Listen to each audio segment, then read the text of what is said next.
everyone. Welcome. Welcome. Glad to have you here. We've had such good attendance of these. Thank you for being present. And it only continues, you know, in the next few weeks. So I invite you to come back.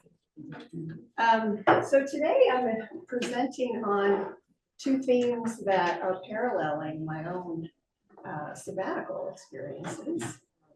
Celtic idea of Peregrinatio. You might have a different pronunciation of that. If anyone can better pronounce it than me, please let me know. And the Camino De Santiago as pilgrimage possibilities. Yeah. So this image on the left are pilgrims on the Camino De Santiago.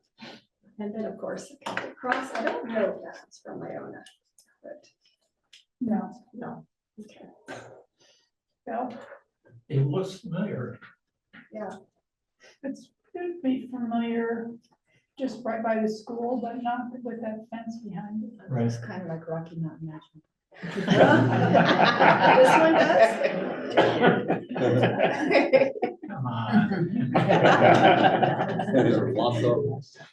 All right, well, we'll move on to the next slide to get a little bit better understanding of this idea of the Peregrinatio, the call to wander for the love of God. There's not an exact English translation of this word, but that's kind of the closest approximation. And it's a Celtic concept. You see, I have the picture of a coracle on the right, which is a little boat that didn't have a rudder. And these Celts would wander. They saw the wandering as an invitation to letting go of personal agendas and discovering where God is leading. So they would get in one of these boats and head out on those waters, not knowing exactly where they're going to end up, but there was a trust in God that God would lead them there. So these wandering saints journeyed for the love of Christ, and they set forth without destination. The river or the sea would bring them to a place of rest that they didn't choose themselves. But the impulse for the journey was always love. And the next slide is of St. Columba, who made one of these journeys. He was said to have set sail from Ireland. He was an Irish saint, one of the great Irish saints, to Iona, a small island off the west coast of Scotland, in the year 563. And his journey was one of the most famous of the Peregrinatio pro Christo. Journey was a form of voluntary exile undertaken for the sake of faith. It's said that he went with 12 companions in this boat. It obviously wasn't a picture of the boat that I included, which also included an oar. But they set sail to Scotland from Iona, and I had a lovely tea with Bill recently, where he shared with me his experiences on Iona, and told me a little bit more about the journey, made me research St. Columba a bit more. They believe that the journey from Derry to Iona would have been about 130 miles across the Irish Sea. Yeah, rough. Yeah. It was unpredictable water, strong currents, and these coracles were these tiny little boats that they didn't have sails, they didn't have rudders. And they likely navigated using the stars or tides and their faith. And according to tradition, Columba only landed when he could no longer see Ireland, because there were many islands in between. And they also, according to tradition, said that they buried the boat once they landed on the island of Iona. So can't go back, no returning. And they founded the monastery of Iona, which became a center of learning, monasticism, and missionary activity. Cool. The next slide. And this is a concept, this idea of wandering for the sake of love, that is also reflected in this Latin word, apavia. Again, pronunciation I'm not sure of, which means roadlessness. The 2nd century bishop and theologian Saint Irenaeus wrote that the true pilgrim was to live life in a state of apavia. He called for a posture of deep trust in the leading of the Spirit rather than human direction. And in essence, he taught that the place where we don't know where we're going is also the place of greatest richness. So nerve-wracking. Unknowing is the place of greatest richness. So the Irish monks defined the true search for God as a starting from this place of roadlessness, a state of complete trust in the direction of God rather than human decisions. So on my 2 pilgrimages to Iona and to Camino de Santiago, I have a destination in mind. And so these are neither that I'm taking are this idea of apavia or peregrinatio. However, in my own life, and I would imagine in yours, that there have been journeys that you've headed down the road towards with a destination in mind.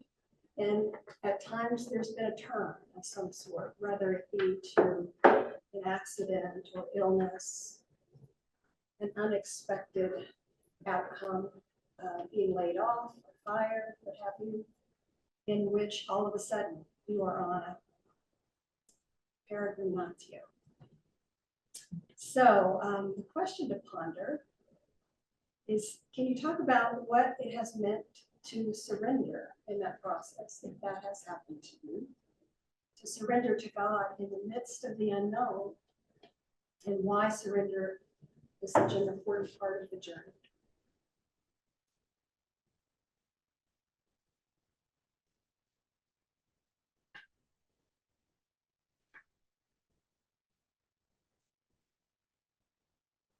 Well, I'm relating really well with this. In 2010, we sold our house to a neighbor who really could use a bigger house. Sold it for a fair amount, and went on and rode in an RV for about 8 years, and eventually led us to here. So it feels it feels pretty much like that. And at some point, I think we both agree that you know, ours really wasn't a destination in mind. It was about the journey, and knowing that we had some ideas of where, like she would get work, and then in Texas, and then I'd take odd jobs or volunteer work while we were staying there. But at some point, it became really important that it really was literally that we'd be driving down the road and get this urge or this little drive to make a turn to here or go to this place, and there we go find who was feeding the hungry people, and that's how we would be able to be blessed at that place. And it was a really powerful time. Irish saints in disguise. My ancestors are from Senegal. Oh, wow. Your blood. Wow. Anyone else have an experience of surrendering in the process of the unknown, in the place of the unknown? Many experiences. Many. Many years ago, I led a youth group, and at the end of it, we took a pilgrimage. This was going to New Jersey, Pennsylvania, and we went up to New York City because it was after 9/11, and the kids wanted to have that as part of it. So, although this was a well-scripted, set of events, so I went to St. John Divine and did some Habitat for Humanity. Each of those experiences ended up having unexpected, interesting things. So even though we were roaded along the way, opening up, and just unusual experiences just popped up along the way. that I think made for well, certainly was a good experience for me. But I think they were like probably memorable moments, at least for a while for the youth, that it, it ended up being a good pilgrimage for them. So as you do yours, expect the unexpected and be ready for it, because that's, that makes it valuable. Part of the journey, yeah. But you have to allow it. What was that? Yeah. You have to allow it to happen. Right. If you're so scripted, then you don't. Unless you're riding on Scott Rail. Like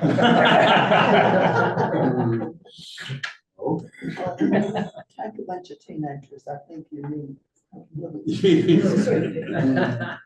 It's hard to let go of our maps and our plans and our destination that we had in mind when we started the journey, yeah. Felicia, I think that I'm less and less open on my journeys as I have used media more, right? When I was a teenager, I was in Europe and I didn't have a bunch of pictures of where I was going. I just went. Part of that is young and foolishness, and that was fantastic, right? We just got on the train and we went. But now I think I just over plan because all of that is available to me. I'm thinking how that's really changed the way I journey on physical journeys, but that's got to change all of my journeys, I think. Yeah. I've been trying to hold these expectations that I have about both of these pilgrimages really lightly. It's hard to do, but I've repeated this phrase many times, that expectations are resentments waiting to happen. So it's just kind of this open hand, trying to do that, but boy, do we want to grasp and dictate and hold on. I'm noticing that right now with the state of our country.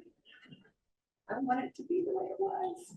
And it's never going to be that way. Make it better. Yeah, that could not be a lot better.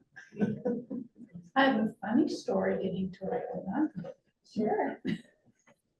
I went with a friend of a friend who I didn't know at all, and was a little concerned as I got to know her, thinking, I'm going to be in Scotland for 2 weeks with this stranger who doesn't maybe seem to fit with my personality.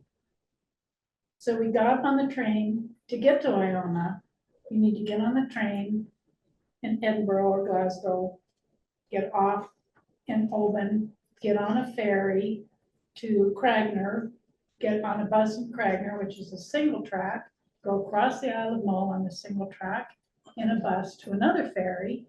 It's a small ferry that takes you to the little island of Iona. So, and trains run on time and they're in sync with the ferry. Well, the train didn't move. And I thought, this is odd. And the conductor said, oh, this train is not going to Glasgow today. You'll have to take the one next door, which was a local train. So we would have missed the connection in Glasgow. We finally, all the connections worked just barely. And we got, as we're on the ferry to get to the Isle of Mull, it starts getting a little rocky, a little windy. We're in Scotland. It's just, and we got on the bus. As we were waiting to get on the bus, a young man said, where are you lassies going tonight?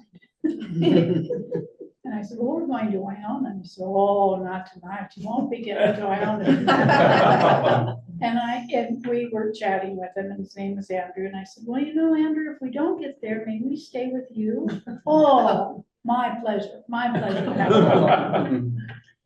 So we get to Fianford at the end of the bus ride and got off the bus. And the bus driver said, you didn't hear the announcement? There's no ferry to Iona tonight.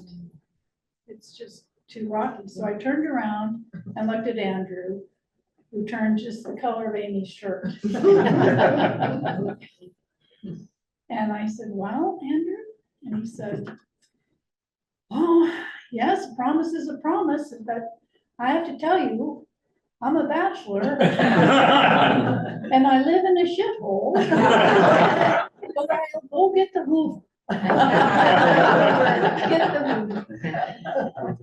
And I thought, and this friend laughed out loud, and I thought, we're gonna be okay. Because she wasn't, oh dear me, oh dear me.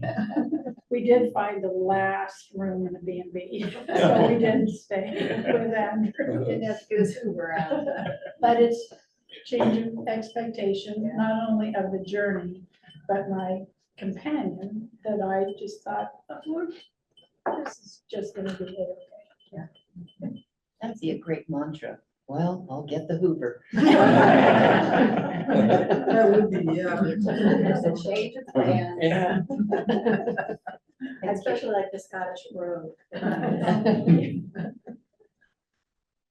Any other thoughts before we move on? Felicia, did you say expectations or disappointments waiting to happen? What'd you say? I've heard it called resentments, Okay. or expectations are premeditated resentments. Okay. They say that a lot around the AA tables. We'll go on to the next slide and enter into this Camino de Santiago. This is a picture of the cathedral in Santiago. It's the Way of St. James is what the Camino of Santiago is. It's a medieval pilgrimage route that leads to the end destination, which is on the coast at the cathedral where St. James is believed to have been buried. And it's been one of the most significant Christian pilgrimages for over 1,000 years. We have several routes that you can see in this picture. They have different colors, and on the right, it's very, very tiny. But the most common, most frequent is the Camino Frances, which starts in France. I believe Barb and Jed have walked back. Do you know the distance of the whole thing from Camino From Frances? Saint Jean Pied de Port to Santiago is 500 miles. You go over the Pyrenees Mountains. The first day. Until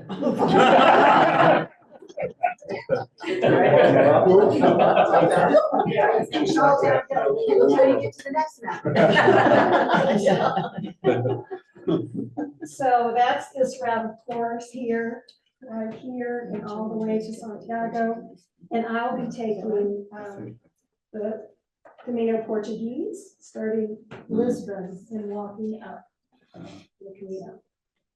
There's also one that starts down here.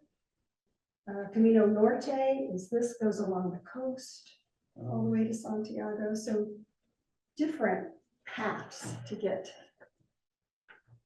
to the cathedral, which I've heard is spectacular. And the incense that they swing in the cathedral, and they welcome the pilgrims who have been walking for some weeks now. Becky, you were going to say something? Yes, I was. I remember. You can walk the Camino. That's the most common way. There are bicycle paths, and you can ride horses.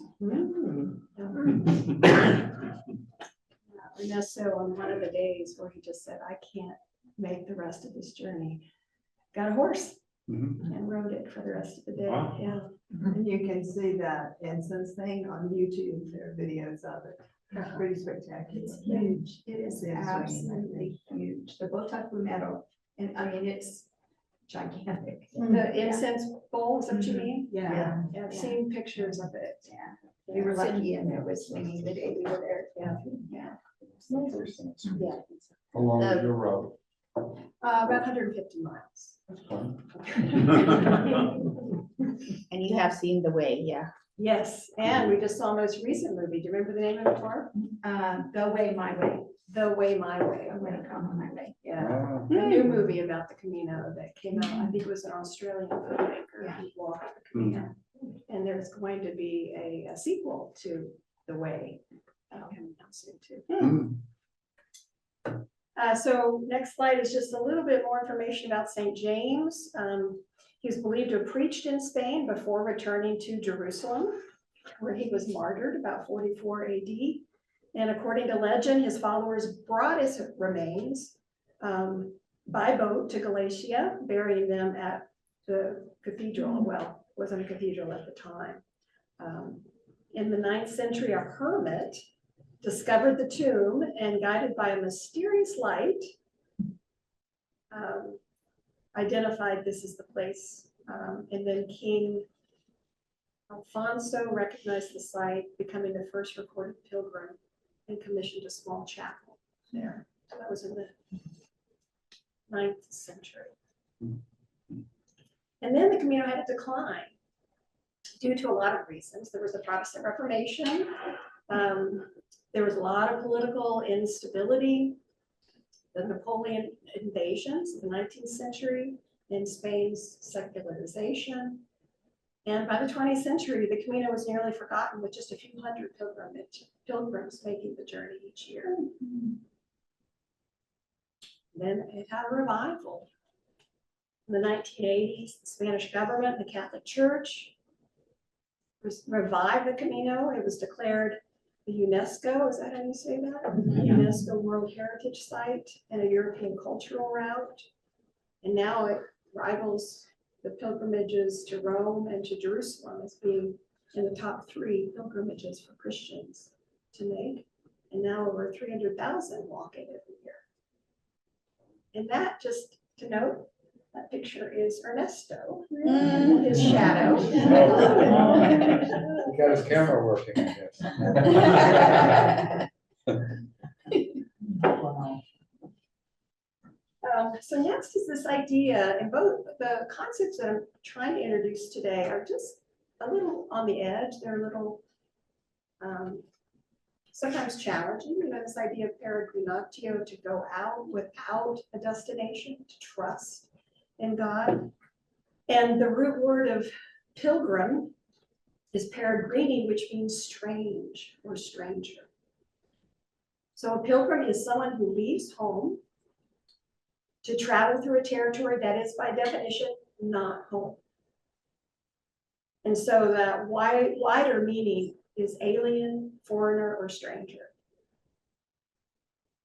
So Victoria Sweet, in her book God's Hotel, writes, the pilgrim leaves home in order to experience being a stranger, speak a different language, eat different foods, encounter different expectations, to experience otherness as the other. The journey to become a pilgrim means becoming a stranger in the service of transformation. Peregrine means dove, we call it pigeon. And Does it? because they flew all over, unlike a lot of other birds. And Oh, so- interesting. I hadn't heard that. So some questions to ponder around being a stranger. I wonder if you've had an experience where you have felt like a stranger. Maybe it'd be through travel, maybe it'd be through a life experience. All of a sudden, oh my goodness, I'm not at home. I'm not where I used to be. Well, this might be an odd one, but when I was 16, we went to California and we stopped and I went to Split. This woman kept asking me all these questions before she was going to have them. And, I mean, I had a really terrible Texas accent, like, I don't want I help. And I was used to, you know, you order a banana split and you get all this stuff and I just didn't know what to say. It was terrible. You felt out of your element, huh? I was really a stranger. Just coming. I finally went with my husband to Japan, where he went 4 times a year, you know, spoke some Japanese, but I went with him once. And I remember he was off to meetings and I thought, well, that's a museum I want to go to. So I didn't speak any Japanese. I walked, I found a subway, I went down, and there I was sort of spinning because I couldn't read anything. I couldn't speak with anyone. And I just thought, oh my gosh. And all of a sudden, the man in the toll booth, or the place where you buy your tickets, closed the gate, closed his door, locked it, and came over to me And I showed him where I wanted to go. He pointed things to me, and he said the important thing was to remember the direction I was going in, because even if you get on the train, you have to be on the right one. Well, I just didn't know. I got there, I got on the train, and I didn't remember how many stops. I knew where I wanted to go, and I thought I had the right direction because something that he had pointed was the end place. So I got to the place where the museum would be. I came out, and I went in, and it was a place where people from the US never went, because it was where the Japanese honored all those who had died in World War II. So, and actually, the reason I wanted to go there was there was a dahlia, a garden tour. And so I went there, but I could see in the distance, they had parts of old Japanese planes from World War II. And and I couldn't speak to anybody. I was truly wandering. And then the big deal was, how would I get back to where my husband would, the hotel, and how long would it take? Well, miraculously, I thought, okay, I'll just follow exactly where I went. So I passed the Dahlia exhibit again, and then went down into some tunnel, and I saw the name, and I saw about where I went. Again, did I get off in the right place? I did. I was really fortunate. But again, without language, without true knowledge, without direction of any kind, I was at the mercy. But people, pointed, although they couldn't speak. And they knew that I was a stranger. Yeah. Something about that experience that changed you. Definitely. Yes. Yes. I wished I'd had some way of communicating, and I could have done something before going to Japan to at least learn some things that would connect with others. That's one of the many, and that life is directionless without directions.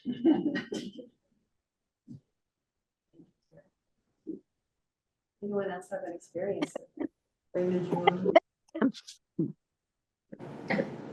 That's something. Oh, is there someone online that wanted to share? Go ahead. I don't have your pictures, but hang on a second. The thing is. Mine is talking, so It's is there out of its somebody element. online who would like to share? Carol? We had kind of a fun one. We were in Italy, we went to Lake Como. We were with some friends, so we decided to go off on our own for a couple of days. And we got on the train, all these rural trains, and we end up coming into some town. And everybody gets off the train, and we just thought our train went through, and we're just sitting there, but we're up against the bulkhead. It's like the end of the line. But about 10 minutes later, this Italian guy comes back and goes, oh, kind of like, it's finished. That's it. And it was a real appreciation. They went out of their way just to like, you're not going anywhere. We'd still be there.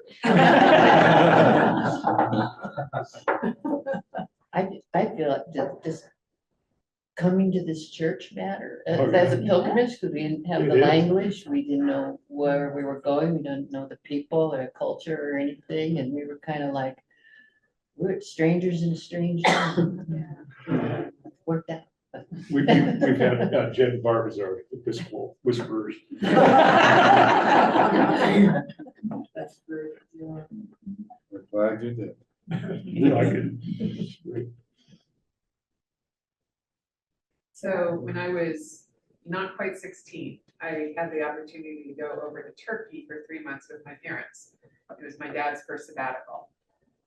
And I think our parents instilled in my brothers and me very early on that when you're visiting, you try to observe the norms of where you're visiting.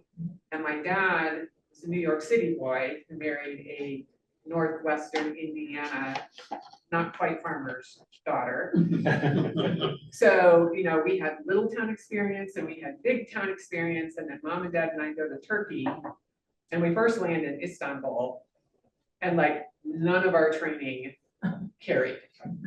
Because it was big city, but it was big city like nothing we'd ever seen before. The culture wasn't the same, the social norms weren't the same.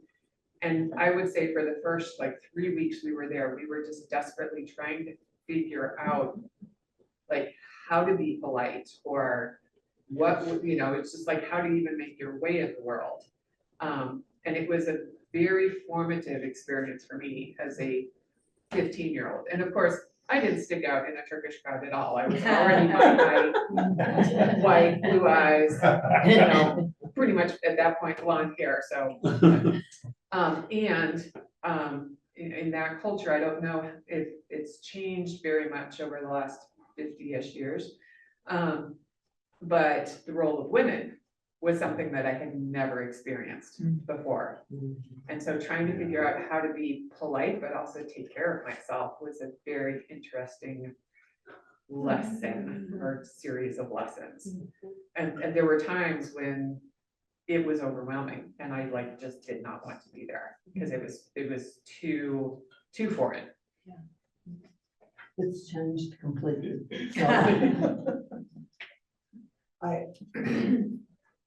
I went to Italy when I was, my fourth year college. But when I took off, we were to land in Paris. And this is a story about how people help you along the way. So I get to talking with a woman who, she was American, but she lived in Paris for a long time. So we landed, I'm so naive.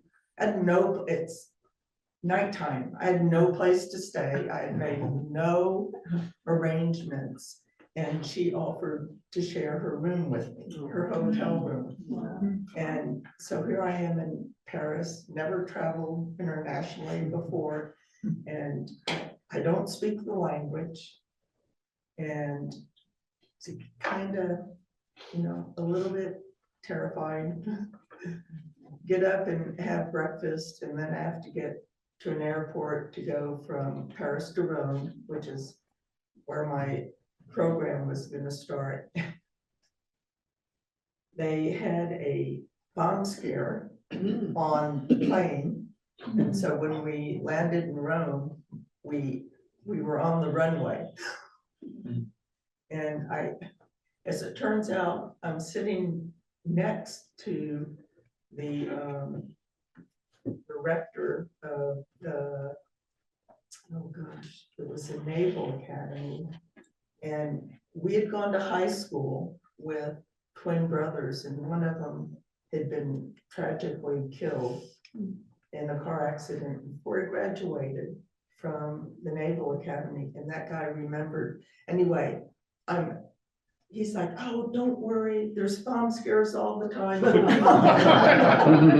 So then they deplaned us, and we're on the runway, and we're welcomed with, and they were younger than me, militia with machine guns.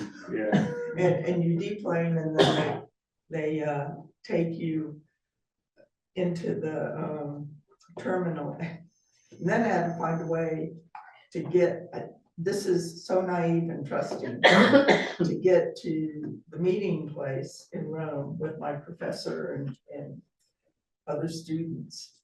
And I just, blind faith, take a taxi and show them a little piece of paper where I'm supposed to go. And I ended up there. I walked in and I was still so shaken from the experience. But then I got to meet my fellow students, and the rest of the summer went well, but the start of that, just, that was life changing for me. way. There is, yeah, there is something that it gives us with that experience of being uncomfortable and outside of our home and familiarity that changes us in a good way. I can think of several times where I've been culturally, I've been the minority, which doesn't happen that much in Colorado. But visited my cousin in Atlanta or been overseas, but it's not a bad thing to be uncomfortable. Recently, I've been shopping at Food King, which is on West 10th Street in Greeley. And if any of us go in there, we will be the minority. There are places around us even where we can, certainly in Denver, but also in our area, where if we want to be the minority, we can be the minority.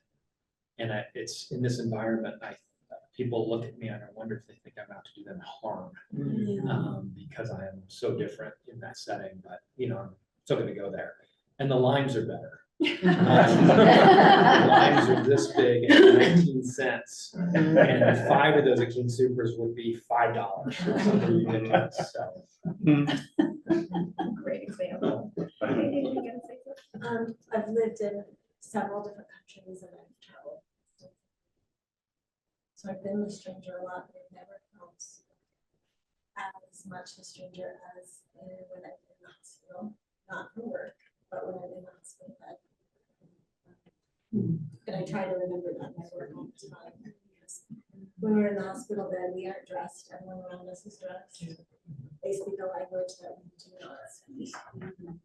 They're able to do so many things, and they're really able to do things, and I'm acutely aware of how different I am than the person is. Do you think that's why so many people leave hospitals? One of the many reasons, I guess.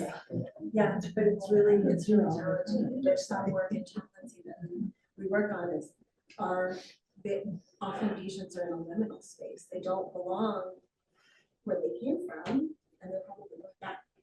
People who are really sick, going back to a world that they won't recognize or that they'll be different in. So they're in a liminal space. And everyone around them very much belongs in their space, and they know exactly what they're doing and what their role is. I think with this, also, I hear the opposite side, that we need to remember there are people who are experiencing that, and we need to reach out to them. We need to be the person in a foreign nature, a foreign country that reaches out to people. It was kind of funny in our new home, a couple of houses down, it's a rental, and I took my dog walking by there and I was talking to these guys, and they were renting, and I asked them where they were from, and they said Venezuela. And I thought to myself, okay, this is a weird time to be from Venezuela. And, but just in talking to them, realized that they were good guys, and ever since I walked by there with my dog, they've taken the moment to stop and ask me questions and do things. And I think we always think about us being on one side. We need to remember to be on the other side too. Yeah.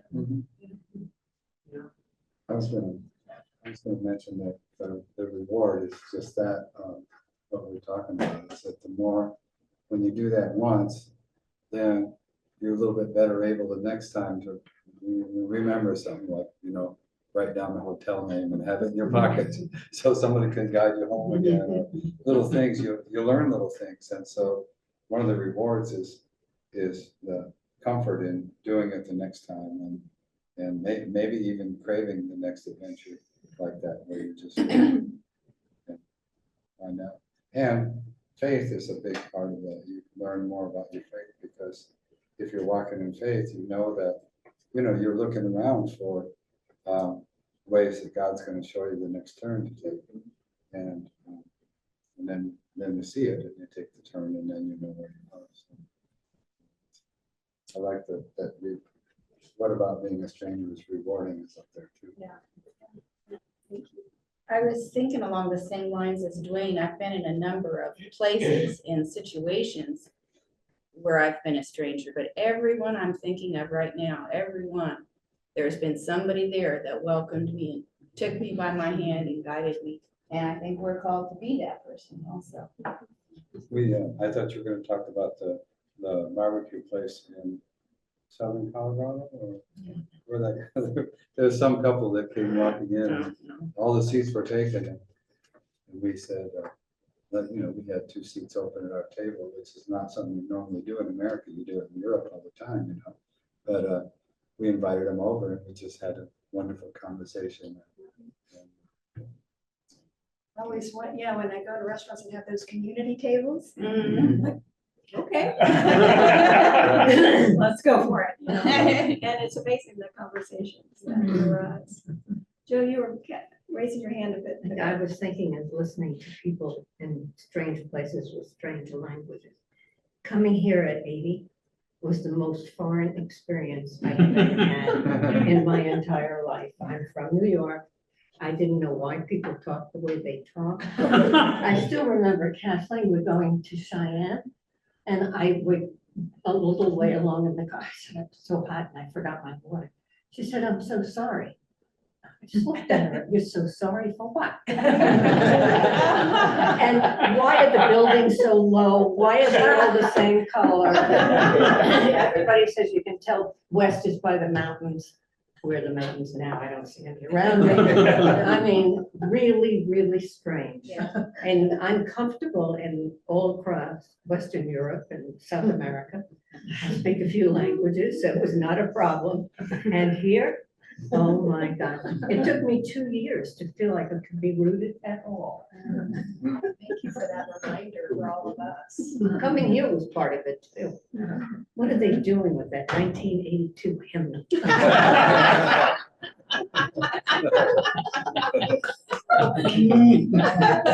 The real one. Then when she saw the real one, she said, oh my God. Great stories of being a stranger and uncomfortable, and that's where we're going next, is pilgrimage as moving toward what is uncomfortable. This is Christine Walters, painter, who was on her own pilgrimage. She now lives in Ireland with her husband, and she's an American. But she wrote, we often seek the next thing to make us feel good, and sometimes being uncomfortable, going outside our comfort zone, is what brings about new understandings. Sometimes we need to remember a God of wildness who calls us beyond our edges to a landscape where we might discover a passion and vitality we never knew existed, could experience. Developing the capacity to endure and remain open to difficult feelings is part of the movement towards spiritual maturity.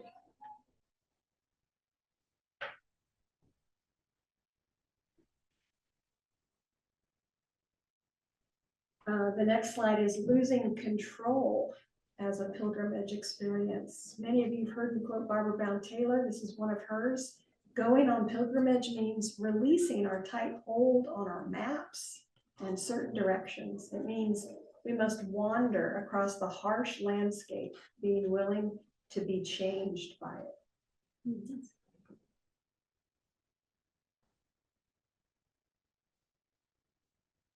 Anything that speaks to you of those words? Well, I don't like the idea of releasing my map.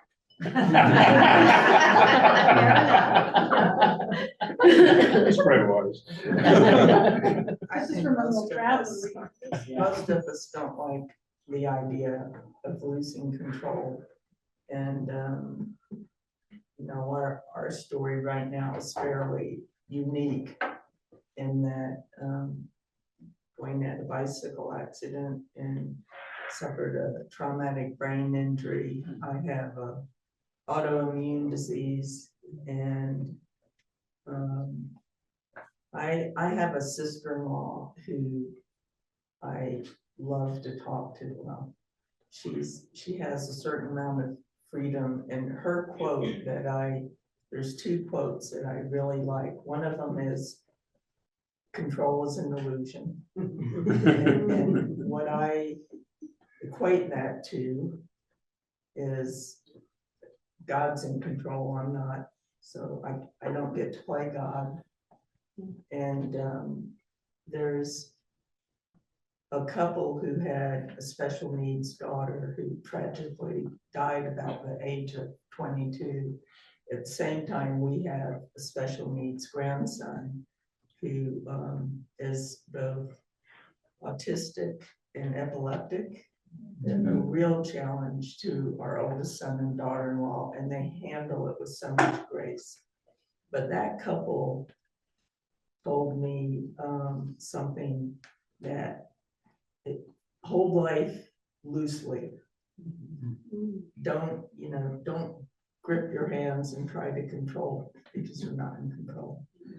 And those are really great, I think, illustrations for Dwayne and I right now. We're not in control. We like to think we are, we'd love to be, but we're not. And that's what I equate that to. Yeah, thank you. When you travel, you need to look for the people who don't really care who you are. In other words, they're just looking for people to help or people to enjoy. Unfortunately, I'm one of those people, and I just love finding new people and learning about them. It's just an experience that if you are worried about things, if you're worried about you're gonna get lost, if you're worried about something's gonna happen, you'll miss all of that.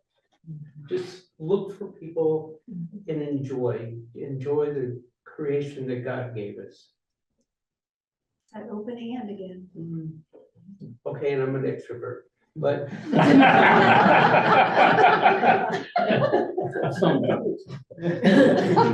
yeah, I can be. I've learned through her to try to control it a little. The questions on this next slide are kind of getting to what we're already talking about, but can you think of a time when you were stretched beyond your comfort, moved to the edges, and that stretching and discomfort brought about some sort of transformation? When my son was in Boy Scouts, we would do not particular, weekend backpacking trips. And, there would be good days and there would be days that weren't so good when the trail was rocky and steep and, but my memory is then of like simple meals that tasted like the best food I ever ate. Or getting a night where it's a good sleeping thing where the prior night was a, rock and a wind and whatever, that I'm sure for you on your pilgrimage, there's gonna be days that are great and days not so great. But, I think being open to whatever food comes your way or whatever hopefully comfy bed you find, becomes all the better, that really sucking up, enjoy the heck out of it when those, those good moments happen. Yeah, for sure. Yeah. Later, hopefully he will remember the scout is trustworthy, loyal, helpful, friendly, kind, obedient, pretty, brave, clean, and reverent. Sorry, I just had to do that.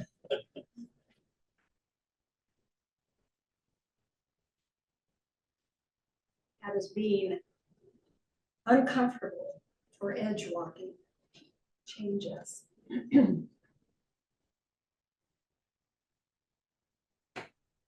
I recall a time I studied in Germany in college for a semester, and then when the classes ended, I took off on myself I had a Euro pass, Euro rail pass, and I just traveled around Europe for about 3 weeks. I knew I had to get home to get a summer job for my senior year. But in London, I got really sick. I had bronchitis or something, and I was staying in this filthy hostel, with 2 other roommates. And I didn't know what to do. And so the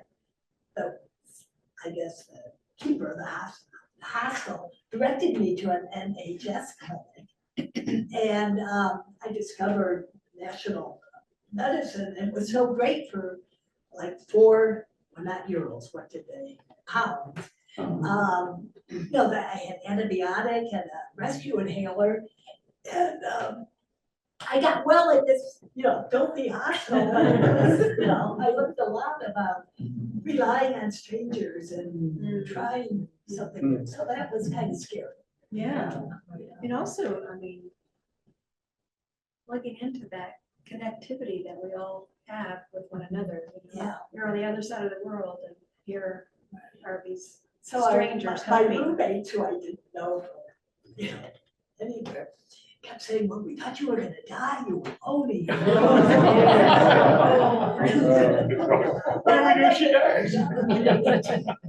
And they were, they were helpful, they were kind of keeping guard while I was slowly getting well. I spent more time in London.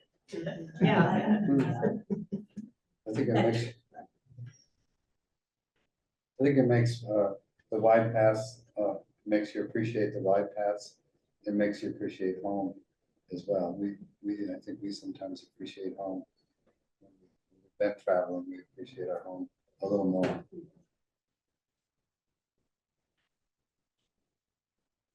I was just remembering a time when I worked for a family violence and sexual assault agency in San Jose, California, that was run by a Hispanic matriarch. And she had sort of personally chosen the underlings that worked for her, and it was just very much a different culture as a result. And I was in there as an intern and bright-eyed and bushy-tailed, and I couldn't understand why I was always feeling like such an outsider. They would make jokes in Spanish, and some of them I think I was burnt out of, well, who knows for sure, but it really taught me. I was 19 at the time. It really taught me the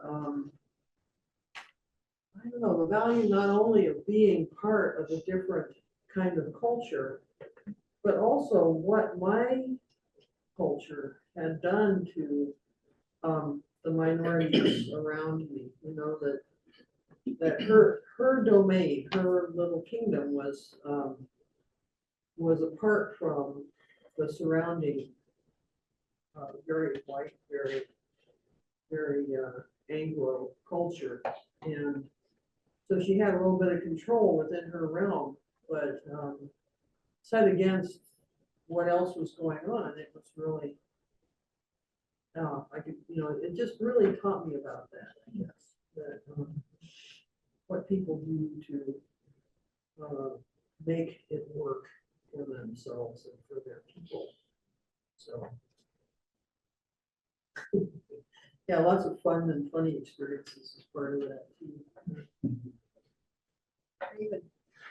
I was thinking the discomfort and edge walking that, because I spent several decades kind of doing the pilgrimage thing where I was really kind of loose about structure and floating on the edges of things and just kind of going where I was moved to go and doing what I was moved to do. Like for me, when I first got together with Edie, the discomfort, it's like, what is discomfort for us? It's like I can float anywhere, anywhere. I stand up to the side, figure out what's going on. Very good at it. But the land and to learn responsibility for me was the discomfort part. To truly be in an intimate relationship, trying to learn about intimacy and really going deeper with kids and on a job because it means the family can't just bail out on stuff because they feel like it. Things, the winds moved differently inside me, and so I was thinking how that discomfort can be really different for each of us, like where that edge is. And how that for me was the most transformational thing that's happened in my lifetime. Interesting experiences and transformation, but it's actually this one.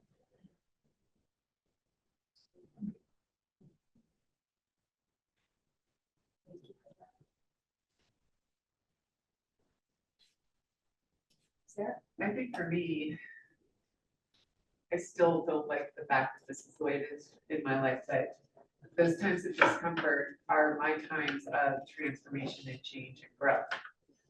And so trying to change my mindset of maybe not celebrating the discomfort, but accepting it and saying, I've done uncomfortable things before, I've lived through it, now I'm feeling discomfort again, I don't like it, but if I go through it, if I accept it, if I go through it and work through it, there's going to be more transformation and more change on the other side.